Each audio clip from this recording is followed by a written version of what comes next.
Good morning class, welcome to our channel knowledge oriented. हम लोगों ने इसका पार्ट 1 देख लिया था, अब हम लोग इसका पार्ट 2 देखेंगे। इसमें मैं आपको सारे के सारे प्लैनेट्स को डिस्क्राइब करूंगा। ठीक है, देखते हैं।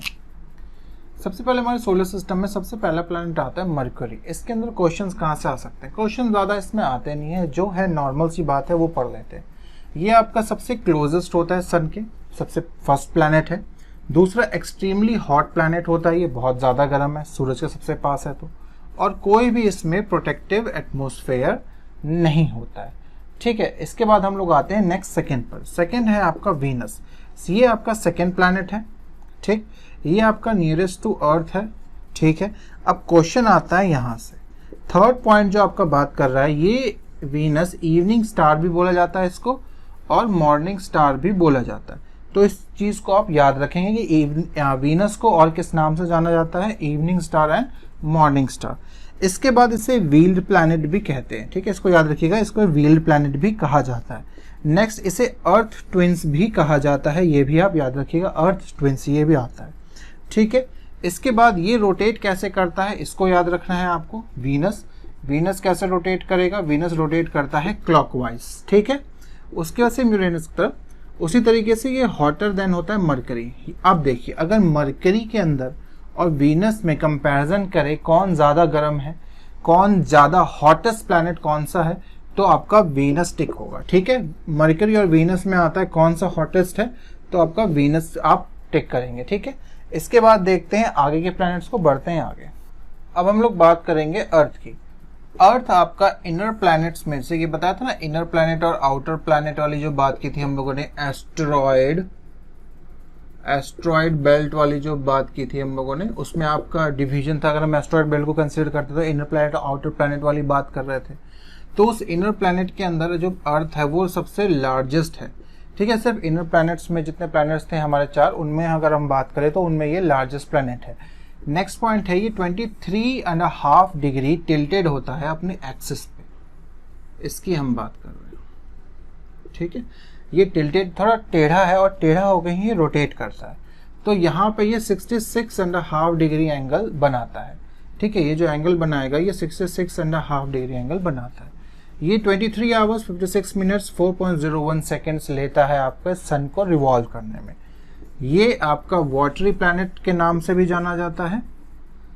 ठीक है, ये सेकेंड और फोर्थ इंपॉर्टेंट है, वाटरी प्लैनेट या फिर ब्लू प्लैनेट के नाम से भी जाना जाता है। और आपको पता है ऐसा क्यों होता है? क्योंकि वाटर की मात्रा सबसे ज़्यादा आपको अर्थ पे मिलती है। अब आते हैं नेक्स्ट।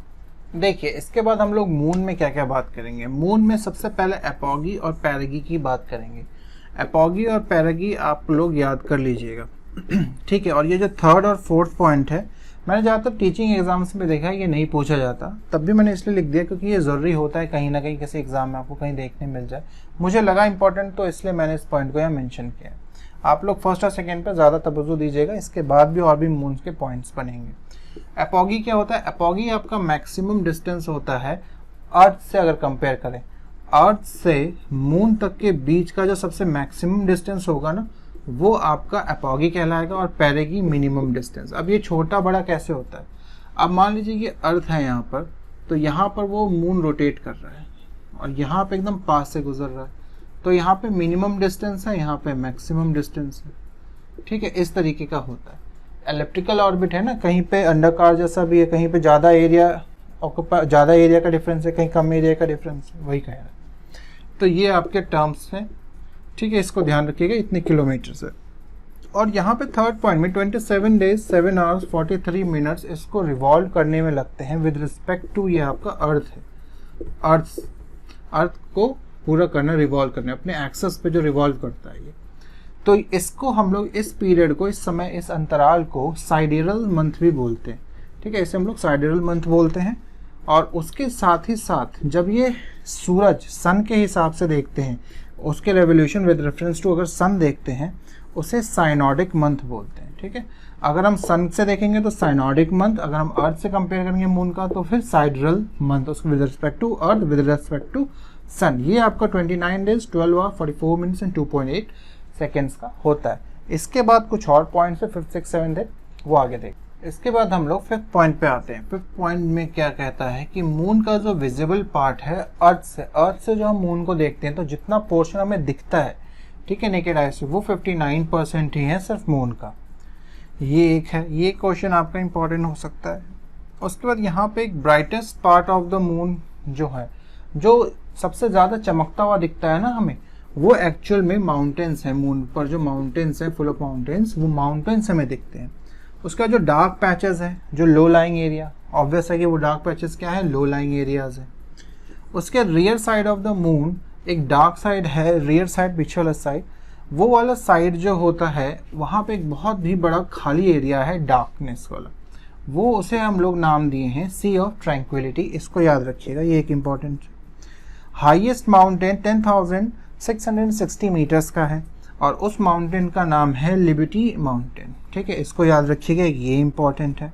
और डे टाइम में टेम्परेचर 100 डिग्री सेंटीग्रेड रहता है मून का, और नाइट टाइम में -180 डिग्री सेंटीग्रेड पहुंच जाता है। इसके बाद कुछ और पॉइंट्स आएंगे, उसे डिस्कस करेंगे। देखिए, जो बहुत ज़्यादा इंपॉर्टेंट है उसमें मैं गोला लगा देता हूँ, इस तरीके इंपॉर्टेंट लिख देता हूँ, ठीक है। बाकी चीज़ें जानना ज़रूरी है इसलिए मैं डालता हूँ, इसमें मैंने पुट किया हुआ है आपको। तो अगर आप चाहें तो सिर्फ ये अपने नोटबुक में नोट्स बना के इन सबको लिख सकते हैं और बाकी ये सब में इंपॉर्टेंट लगा दीजिए, जो आपके एग्जामिनेशन पॉइंट ऑफ व्यू से इंपॉर्टेंट है, जो यहाँ लिख रहा हूँ, ठीक है। बढ़ते हैं आगे। इसके बाद मून में कुछ और पॉइंट्स आते हैं। मून का जो साइज है अगर अर्थ से कंपेयर किया जाए तो ये 1/4 होता है, ये एक इम्पॉर्टेंट पॉइंट बनेगा।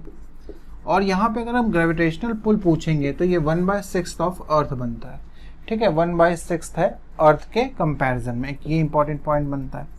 मून के सरफेस पे सिलिकॉन, आयरन, मैग्नीशियम जैसे बहुत सारे अलग अलग एलिमेंट्स भी पाए जाते हैं, ये याद रखिएगा खाली। और मून की स्टडी को सेलेनोलॉजी कही जाती है, ये बहुत ही इंपॉर्टेंट है, इस पॉइंट को भी याद रखिएगा अपने एग्जामिनेशन पॉइंट ऑफ व्यू से।